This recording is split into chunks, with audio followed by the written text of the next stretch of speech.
Selamünaleyküm hürmetli dostlar, değerli vatansever dostlarımız, değerli Ukraynalı kardeşlerimiz, değerli soydaşlarımız.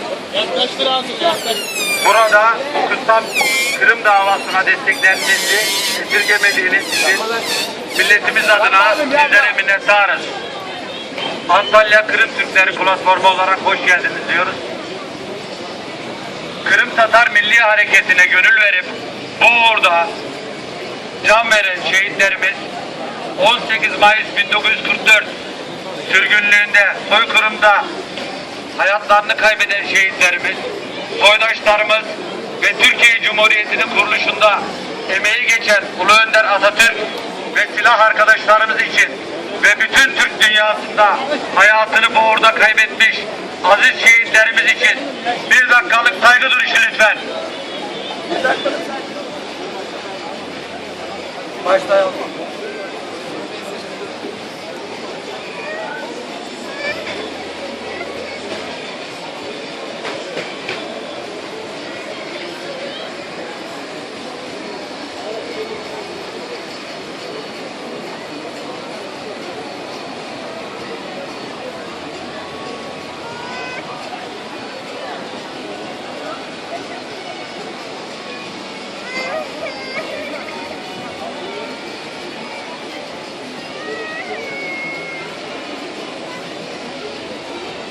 Teşekkür ederiz. Programımıza devam ediyoruz. İstiklal Marşı için hazır ol. Dikkat!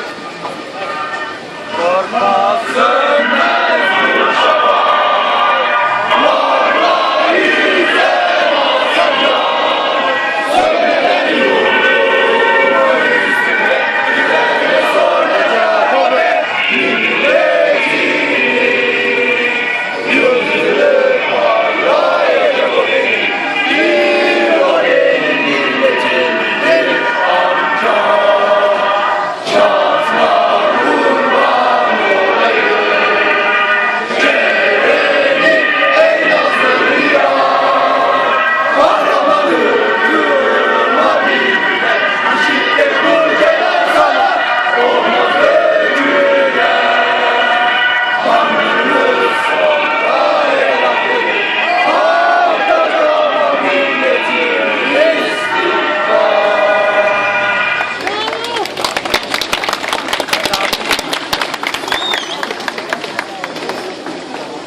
Şimdi de sırada Kırım Milli Marşı Akketkenmel.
Şimdi basın bildirisi için arkadaşımı veriyorum.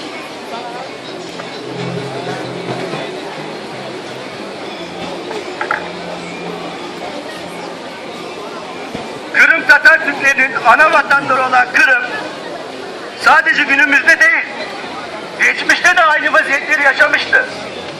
Bizim ata babalarımız Çariçe II. Yekaterina'nın Kırım'a ayak basmasından itibaren Vatan Kırım'dan her 5-10 yıl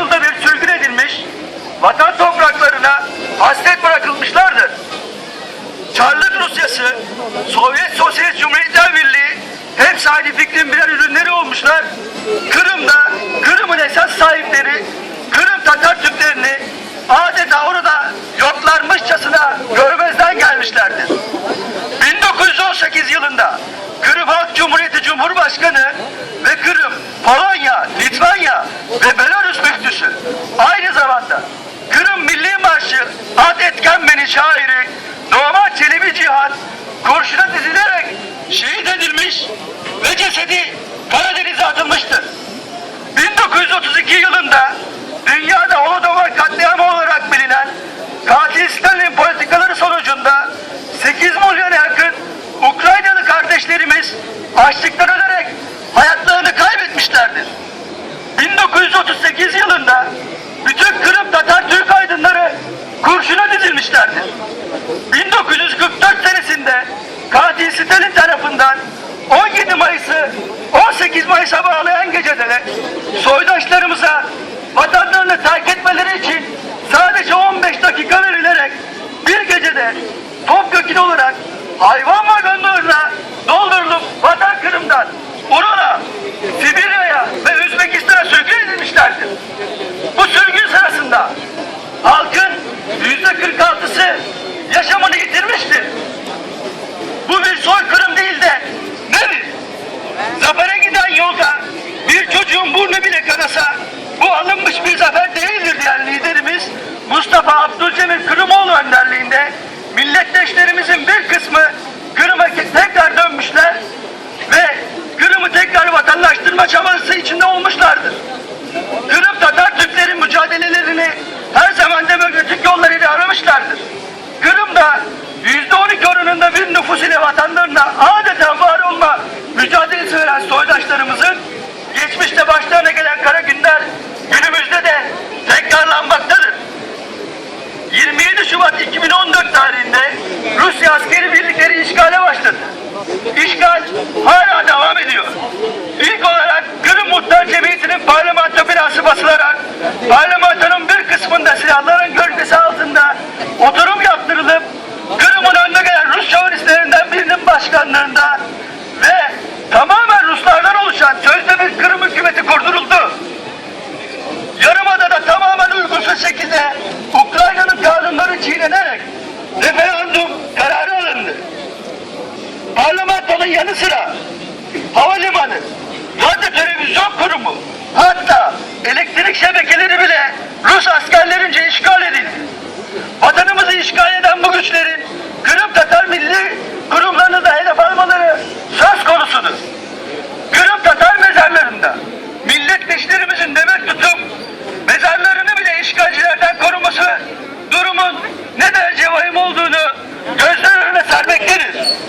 Kırım'da silahsız ve savunmasız olan halkımız çok ciddi bir tehdit altındadır. Rusya'nın Kırım'da yapmış olduğu bu terörist eylem ve işgal hareketi her türlü uluslararası hukuk kurallarını ayaklar altına almış olmasından öte bir şey değildir. Ukrayna'nın toprak bütünlüğüne ve bağımsızlığına yapılmış olan bu açık saldırının haklı görülebileceği en ufak bir gerekçe dahi olamaz. Kırım Tatar Türkleri binlerce yıllık vatanlarından ve milli haklarından asla vazgeçmeyen, bu uğurda en yılmaz mücadele veren, adeta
hatırlatmaktadır.